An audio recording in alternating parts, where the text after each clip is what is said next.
আসসালামু আলাইকুম। আজকের ভিডিওটা সত্যি গত ৭-৮ বছর ধরে যত কন্টেন্ট তৈরি করেছি দেশের দুর্নীতি নিয়ে, দেশের ধর্ষণ গুম খুন নিয়ে, তার থেকে কেন যেন একটু আলাদা মনে হচ্ছে হৃদয়ের ভেতর থেকে কথাগুলো বের হয়ে আসছে। যদিও গত ২০ বছরের ভেতর কোনো দলের সাথে, রাজনৈতিক দলের সাথে সম্পৃক্ত নেই, তারপরেও প্রতিটা মুহূর্তে চেয়েছি যে বাংলাদেশে আবার নতুন একটা স্বাধীনতা দরকার। সেই স্বাধীনতা মনে হয় আমাদের ছাত্র ভাইয়েরা এনে দিল আমাদের। আমি বিশ্বাস করেন কখনো মন থেকে কোনো প্রধানমন্ত্রীর পক্ষে বিপক্ষে কোনো কথা বলিনি, তবে সব সময় চেয়েছি এমন একজন আমাদের দেশে তৈরি হোক যিনি দেশকে আবার সুন্দর একটা স্বাধীন দেশ হিসেবে আমাদের মাঝে উপহার দিবেন।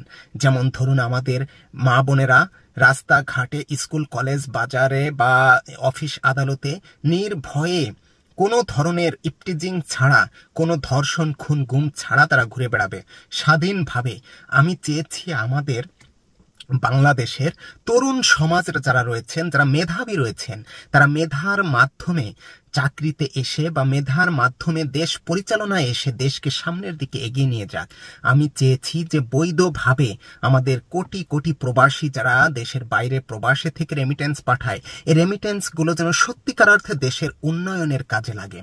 আজ সত্যি একটা ভালো লাগা, ভালোবাসা কাজ করছে। আমি জানি যে আগামী দিনগুলোতে হয়তো আর এই গত ২০ বছর বা ৫৩ বছর আর আমাদের মাঝে ফিরে আসবে না। আমরা জাগ্রত হতে শিখেছি। আমাদের এই ছাত্র সমাজ প্রবীণদের চোখে আঙ্গুল দিয়ে দেখিয়ে দিয়েছে আমরা যেটা করতে পারি না সেটা তারা করতে শিখেছে। কোথা থেকে শিখেছে, কিভাবে শিখেছে? হয়তো ডিজিটাল যুগের হয়তো ছোঁয়া তাদের মধ্যে পড়েছে। তারা হয়তো এই ডিজিটাল যুগে প্রবেশ করে বিশ্বের বিভিন্ন দেশের ঘটনা প্রবাহকে উপলব্ধি করে তারা আজকের এই জয়টা আমাদেরকে এনে দিয়েছে। বাংলাদেশের রাষ্ট্রপতি এবং সেনাবাহিনীর মাধ্যমে একটা অন্তর্বর্তীকালীন সরকার গঠন করে তাদেরকে অল্প সময় বেঁধে দিয়ে সেই সময়ের মধ্যে জনগণের ভোটের একটি নির্বাচন যত দ্রুত সম্ভব দিয়ে জনগণের চাহিদার একজন প্রধানমন্ত্রী বা একজন দেশ প্রতিনিধি দ্রুত যাতে আমাদের মধ্যে আসেন এবং তিনি আমাদেরকে একটি উন্নত রাষ্ট্রে আগামীর দিনগুলোতে যেন আমাদেরকে ধাবিত করেন।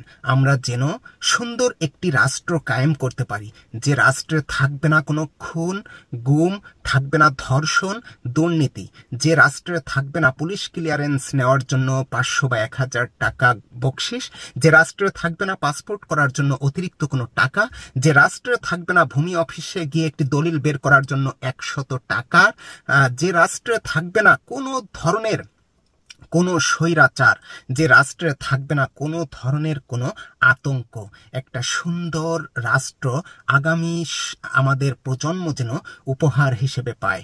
আর এটাও বলতে চাই যে আজ আমাদের ছাত্র সমাজ আমাদেরকে যে সুন্দর একটি হাতছানি, ভবিষ্যতের যে একটি হাতছানি আমাদের কাছে এনে দিল, এটার থেকে যেন আমাদের আগামী প্রজন্ম যেন শিক্ষা নেয় এবং এই ছাত্র সমাজকে আজ আবু সাইদ মুগ্ধরা সহ যে সকল যারা আত্মত্যাগ করে গেল এদের যেন কোনো দিনও না ভুলে। তবে এদের কোনো মূর্তি যেন কোথাও তৈরি না হয়। এদের সব সময় যেন এই শহীদদের আমরা স্মরণে রাখি, তাদের জন্য যেন আমরা দোয়া করি। আগামীর একটি সুন্দর বাংলাদেশ, একটা সুন্দর সূর্য উদিত হোক, এই আশা ব্যক্ত করছি। সবাই ভালো থাকবেন, সুস্থ থাকবেন। আশা করি আমরা জনগণ মিলে সুন্দর একটি দেশ গঠনের জন্য একজন যোগ্য প্রতিনিধি, যোগ্য প্রধানমন্ত্রী আমরা অবিলম্বে এবং একটি সর্বজন গৃহীত সংবিধান আমরা উপহার দেব, যে সংবিধানে একজন প্রধানমন্ত্রী বছরের পর বছর প্রধানমন্ত্রী হিসেবে থাকতে পারবে না। একজন প্রধানমন্ত্রীর একক কোনো ক্ষমতা থাকবে না। অবশ্যই সেখানে রাষ্ট্রপতির ক্ষমতা থাকবে, অবশ্যই সেখানে সাধারণ জনগণেরও ক্ষমতা থাকবে। আমরা চাই আগামীর সুন্দর একটা সরকার এবং একটি সুন্দর দেশ। সবাই ভালো থাকবেন। আল্লাহ হাফেজ। আসসালামু আলাইকুম ওয়া রাহমাতুল্লাহ।